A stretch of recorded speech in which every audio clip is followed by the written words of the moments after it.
დღეს ასეთ რეალობაში გვიწევს მუშაობა 2002-2003 წლებში, როცა ჩვენ სწავლას ვიწყებდით, რაღაცნაირად მე პირადად სულ სხვა წარმოდგენა მქონდა, და როგორც სახელმწიფოში უნდა მემუშავა, როგორც ჟურნალისტი, მაგრამ საკუთარ თავზე გამოვცადე, რომ ამ რეჟიმის მიზანია გაგვანადგუროს როგორც ფიზიკურად, ასევე კონკრეტულად სხვადასხვა მედია ორგანიზაცია და ჩვენ გვიქმნის ხელოვნურ კედლებს და დაბრკოლებებს იმისთვის, რომ უბრალოდ მაუწყებლობა ვერ გავაგრძელოთ. მოგესალმები, მადლობა რომ მონაწილეობთ ჩემს გადაცემაში და პირველ რიგში მინდა რომ ვახო მოვიკითხოთ, ქეთა მოვიკითხოთ ჩვენი კოლეგები, რომლებიც ახლა ციხიდან გვიყურებენ.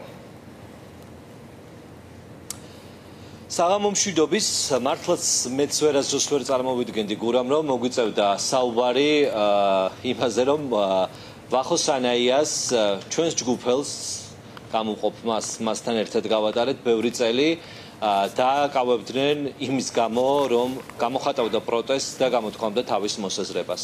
ვერასდროს ვერ წარმოვიდგენდი რომ ქეთა ციცქიშვილს სხვა ადამიანებს აღარ მინდა კონკრეტულ გვარებზე ველაპარაკო პროფესია ჟურნალისტს გაუშვებდნენ ციხეში იმის გამო რომ ყვებოდა ამბავს მისი მაუყურებლისთვის, მისი აუდიტორიისთვის ონლაინ სივრცეში თუ მისი გამომწარებისთვის. ჩვენს ქვეყანაში ყველაზე საშიში პროფესია გახდა ჟურნალისტიკა ჟურნალისტებისთვის. დღეს ნომერ პირველი სამიზნეები ამ ქვეყანაში ამ რეჟიმისთვის არიან ჟურნალისტები, იმიტომ რომ მათი პოლიტიკური დღის წესრიგის ნაწილია, მათი აჯენდაა, რომ ამ ქვეყანაში აღარ იყვნენ ჟურნალისტები და ამ ქვეყანაში დარჩნენ მხოლოდ პროპაგანდისტები. ის, ვინც მიიღებს და გაავრცელებს სამთავრობო ახალ ამბებს. აი ეს არის მთელი მათი დღის წესრიგის ნაწილი.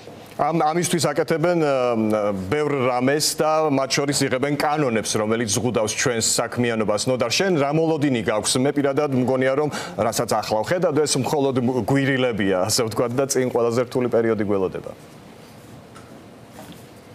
სანამ თავისუფალი ჟურნალისტების ხმა ამ ქვეყანაში ისმის, ამ ბრძოლას ქართული ოცნება არ დაასრულებს. ეს ძალიან ცხადად ჩანს მათი ყველა ნაბიჯიდან, მათი ქმედებებიდან, მათი მუქარიდან, მათი იერიშიდან. ამიტომ ჩვენ რასაც უყურებთ, ჩვენს თვალწინ ახლა ისტორია იწერება და შეიძლება ჩვენ ძალიან მნიშვნელოვანი პროცესის მონაწილეები, ფიგურანტები ვართ, წლები რომ გავა, მე კიდევ უფრო სხვანაირად აღვიქვავთ, შევაფასებთ, დავაფასებთ აი იმ წლებს, რომელსაც ახლა ჩვენ გავდივართ და გადიან ის ადამიანები, რომლებიც რუსთაველის გამზირზე დგანან ჯიუტად და ყოველდღიურად ცდილობენ, რომ საკუთარი ხმამაღალი პროტესტით დანარჩენი დაძინებული მოქალაქეები გააღვიძონ და ამ მოქალაქეებს უთხრან, რომ საფრთხე მათთანაც აუცილებლად მივა. ჟურნალისტიკის პირველ კურსზე, როდესაც მე და შენ ვიწყებდით სწავლას, ჩვენ სხვა ჯგუფელებთან ერთად ფოტოც გამოაქვეყნე შენ, სხვათა შორის ჩვენი კიდევ ერთი ჯგუფელის გადაღებული ფოტო, ახლა მეუბნებოდა თუ არ მეშლება თამთა დოლენჯაშვილის. კი, ნამდვილად ვადასტურებ, ეს არის თამთა დოლენჯაშვილის გადაღებული ფოტო ზენიტით. ზენიტით. ვაჩვენოთ ეს ფოტოც. ზენიტით ყველას კარგად გვახსოვს. კი ბატონო, აი პირველივე კურსზე პირველი სათქმელი რა იყო, რომ ჟურნალისტები ამ დროის ბებია ქალები და მესაფლავეები არიან. ჩვენს ხელში იბადება და კვდება მოვლენები, პოლიტიკოსები, ამბები და ეს ვერ გააცნობიერა ხელისუფლებამ, რომ ქართულმა ოცნებამ, რომ ამ მედიასთან ბრძოლაში გამარჯვებული ვერასდროს ვერ იქნება. დღეს დააკავეს ვახო, ხვალ დამაკავებენ მე, ზეგ დაგაკავებენ შენ არა აქვს მნიშვნელობას. სხვა თაობა წამოვა, სხვა ჟურნალისტი გააგრძელებს იმ საქმეს, იმიტომ რომ შეუძლებელია ინფორმაცია არ გამოვიდეს და ადამიანებმა არ დაიწყონ ინფორმაციის ძებნა. თანამედროვე ტექნოლოგიების ეპოქაში, როდესაც გამორთავ ერთ სატელევიზიო არხს, შეუძლებელია ამბავი დამალო და ამბავმა ვერ მიაღწიოს მოქალაქემდე. ეს უნდა გააცნობიერო პირველ რიგში. ქეთა ციცქიშვილის დაკავება სრული უკანონობაა იმ რეპრესიული კანონების მიხედვითაც კი, რომელიც ქართულმა ოცნებამ მიიღო. იმიტომ რომ ვიდეო მასალით, რომელიც ქეთა ციცქიშვილის სოციალურ ქსელში არის ატვირთული, დგინდება რომ ქეთა იმ დღეს იქ ასრულებდა პროფესიულ მოვალეობას. იქ რუსთაველის გამზირზე იდგა იმისთვის, რომ პირდაპირ ეთერში ეჩვენებინა მისი გამომწერებისათვის თუ რა ხდებოდა რუსთაველის გამზირზე. იქ იმ წუთას ნებისმიერი ჟურნალისტის მიერ პირდაპირ ეთერის ჩართვა იყო მნიშვნელოვანი, იმიტომ რომ ქართული ოცნების რეპრესიები ახალი კანონი ამოქმედებული იყო ღამის 12 საათზე და მაღალი საზოგადოებრივი ინტერესი იყო ამ შემბოჭველი კანონების ფონზე მოახერხებდნენ თუ არა მოქალაქეები ისევ რუსთაველის გამზირზე გადაკეტვას. თუმცა შინაგან საქმეთა მინისტრისთვის გელა გელაძისათვის ეს მტკიცებულება და იქ დასაქმებული ადამიანებისათვის ეს მტკიცებულება არ აღმოჩნდა არაფერი. ყველაფერი არის ბუმერანგი და პირველ რიგში ქართული ოცნების წარმომადგენლებმა ეს ძალიან კარგად უნდა გაიაზრონ იმ პროცესების ფონზე, რომელსაც ისინი უყურებენ. შინაგან საქმეთა განსაკუთრებით ღარიბაშვილის ერთ-ერთი ხელმძღვანელი მაგალითზე. კი, შინაგან საქმეთა სამინისტროს იურიდიული დეპარტამენტის ერთ-ერთი ხელმძღვანელი პირი არის ირაკლი ღარიბაშვილის ცოლის ნუნუ თამაზაშვილის და. დღეს ის ერთის მხრივ სამართლებრივად თუ არ გაუშვიათ ამ ბოლო დღეებში სამართლებრივად მიყავდა ის პროცესები რომელიც შემდეგ საზოგადოების რეპრესიების საფუძველი ხდებოდა და მეორეს მხრივ მისი ოჯახის უახლოესი წევრი გახდა ამავე რეპრესიული მანქანის ობიექტი. ყველასთან მივლენ ღარიბაშვილზე ახლობელი ბიძინა ივანიშვილისთვის არავინ არ ყოფილა. შესაბამისად ძალიან ცხადად ჩანს რომ ნებისმიერი ადამიანი კარგად უნდა დაფიქრდეს რომ პრობლემა არის ოლიგარქიულ მართლობაში, როდესაც ქვეყანაში გადაწყვეტილებას ერთი კაცი და არა დემოკრატიული ინსტიტუციები იღებდნენ. ხო, ღარიბაშვილზე შეეშინდებოდა. კი, ღარიბაშვილზე უნდა კითხო აუცილებლად. არავის ქვეყანაში არ შეეშინდება გურამ იყოს ჟურნალისტი, იყოს სამოქალაქო აქტივისტი, იყოს აქტიური მოქალაქე იმ შემთხვევაში ნებისმიერი მმართველის პირობებში თუ გინდათ ივანიშვილი ყოფილიყო, რომ ქვეყანაში ყოფილიყო დამოუკიდებელი სასამართლო. როდესაც გექნება იმედი, რომ ნებისმიერი უკანონობის შემთხვევაში წახვალ და იჩივლებს სასამართლოში, მაგრამ ქვეყანაში აღარ დარჩა ინსტიტუცია, რომელიც არ არის მიტაცებული. იმიტომ რომ სახელმწიფოა მიტაცებული. ირონია რომ ზუსტად ეს სასამართლო სისტემა გაასამართლებს ახლა ალბათ ღარიბაშვილს ჩვენ რეჟისორი შენი საუბრის პარალელურად აი გვთავაზობს საათების კოლექციის შესახებ კადრებს და ეს ყველა ხვდებით ახლა ღარიბაშვილს ეხება შენ შაბათის ფორმულა სტუდია მონიტორი რადიო თავისუფლება რა ვიცი უამრავი ჟურნალისტური პროდუქტი არსებობდა მთელი ამ წლების განმავლობაში რითიც დასტურდებოდა კორუფციის კონკრეტული ფაქტები და მაშინ მათ შორის მამუკა მდინარაძე, მაშინ დეპუტატი იყო, მაგრამ ახლა სუსის უფროსის სავარძელშია, რაღაცნაირად ცდილობდა სულ რომ გაემართლებინა კორუფციაში მხილებული მაღალჩინოსნები, მათ შორის ირაკლი ღარიბაშვილი და უფრო მეტიც თავდასხმის სამიზნე ვიყავით ჩვენ თურმე აი როგორ ვიგონებდით ამბებს და ახლა ხან არჩევნებზე მისულმა ღარიბაშვილმაც უთხრა ჩვენს ჟურნალისტებს ეს კადრები გადის ახლა ეთერში ფეიკებს აკეთებთო არც არავინ არ დამიჭერსო და მაკაჩი ხლაძეს უთხრა თქვენ საცოდავებაო კი ბატონო ეს ხო აი ნო და რიცი რა მინდა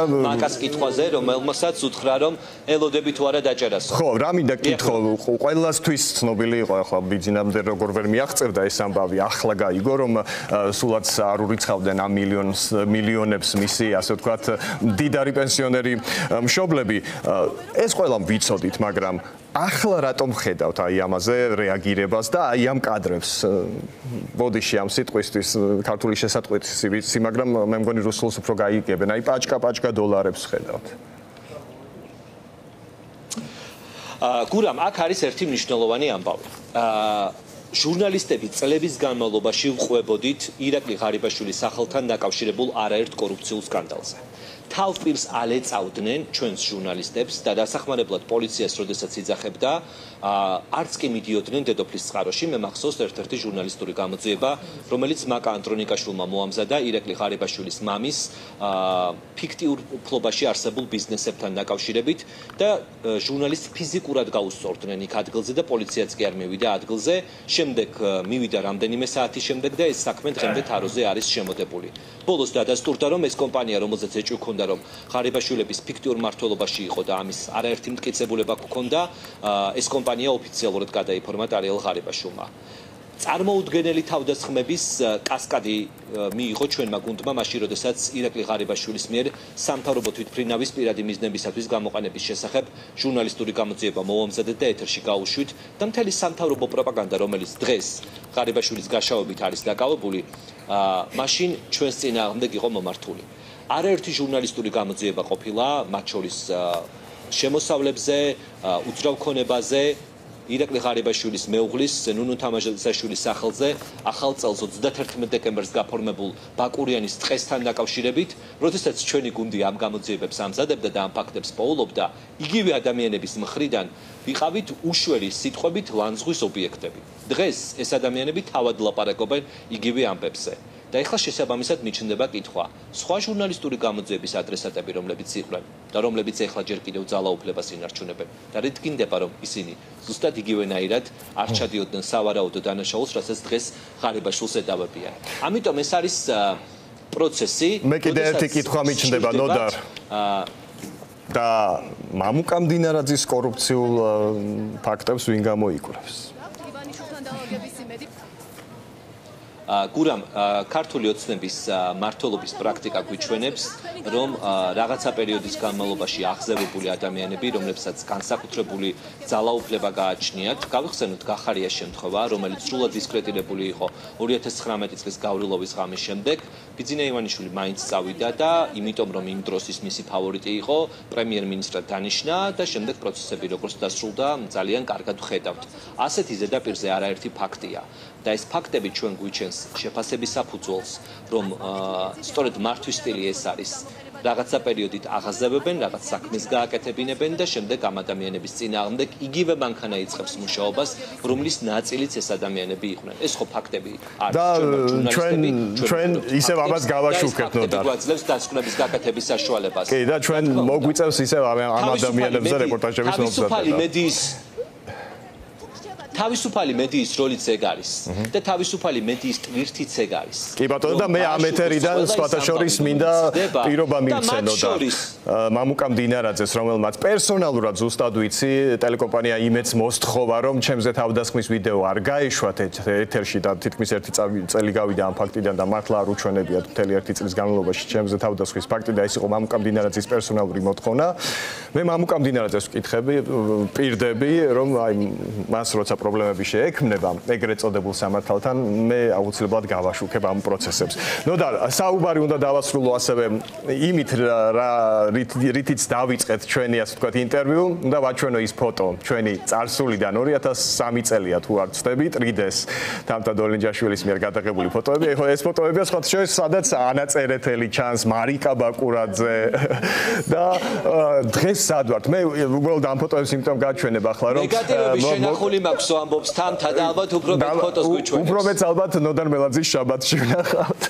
ნოდარ, უბრალოდ მინდა ბოლოს სიმბოლურად აი რაღაცნაირად ამ ფოტოს ფონზე მოვისმინო შენი მიმართვა, რას ეთყოდი იმ პატარა ნოდარს და რას ეთყოდი აი ამ ადამიანებს, ვინც ამ ფოტოზე ამათ შორის მე ჩვენ მაშინ გვჯეროდა, რომ რაღაცნაირად სხვა სახელმწიფოში მოგვიწევდა ჟურნალისტური საქმიანობა.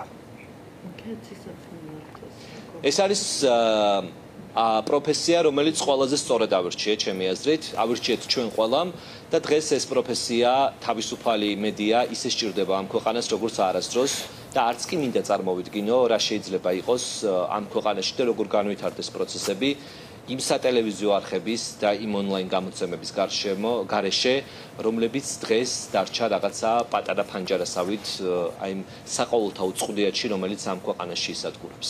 ხო, აქ ვიკა ბუკია იმყოფება სტუდიაში და რეპლიკა ქონდა, ქეთისაც მიმართოსო ამ ფოტოზე შენს გვერდით ჩანს ქეთი კობახიძე, ირაკლი კობახიძის და რომელიც ჩვენი კურსელი იყო. ერთად ვსწავლობდით და ერთად გვჯეროდა რომ ჟურნალისტიკას ჰქონდა მისია, ძალა და ჟურნალისტიკა იყო ეგრეთ წოდებული მეოთხე ხელისუფლება, რომელსაც უნდა ეკონტროლებინა ესა თუ ის მთავრობა. ნეტა დღეს რას ფიქრობს? ხო, ჩემი ჯგუფელი იყო, არც თუ ისე შორეული ურთიერთობით. მოდი არ ველაპარაკებ დღეს ამ თემაზე, ყველა ადამიანი თავად აკეთებს არჩევანს. რას და როგორ აკეთებს, სად და რომელ მხარეს იმყოფება ისტორიის. გული მწყდება არა მხოლოდ ჩვენი ჯგუფიდან იმ ადამიანებზე, ან ჩვენი კურსიდან, ან უნივერსიტეტის მე-6 კორპუსიდან, რომლებიც დღეს პროპაგანდის ვარსკვლავებად იქცნენ, გაგახსენებთ მაგალითად ჩვენ როდესაც ჩავაბარეთ ჩვენი სტუდკავშირის ჩვენზე უფროსი წარმომადგენელი თავმჯდომარე დღეს ერთ-ერთი გამოკვეთილი პროპაგანდისტი არის სამთავრობო არხზე, ოღონდ სამწუხაროდ ყველაზე უხეირო პროპაგანდისტთა სიაში ჩაეწერა სამწუხაროდ. გასვიზავთ. ასეთია მათი არჩევანი. ყველაფერს თავის სახელს დრო დაარქმევს. მადლობა და თამთა დოლინჯაშვილის ფირიდან ახალ ფოტოებს შაბათის ეთერში ველოდებით, ხუმრობით რა თქმა უნდა. ეს იყო ნოდარ მელაძე. მადლობა ნოდარ.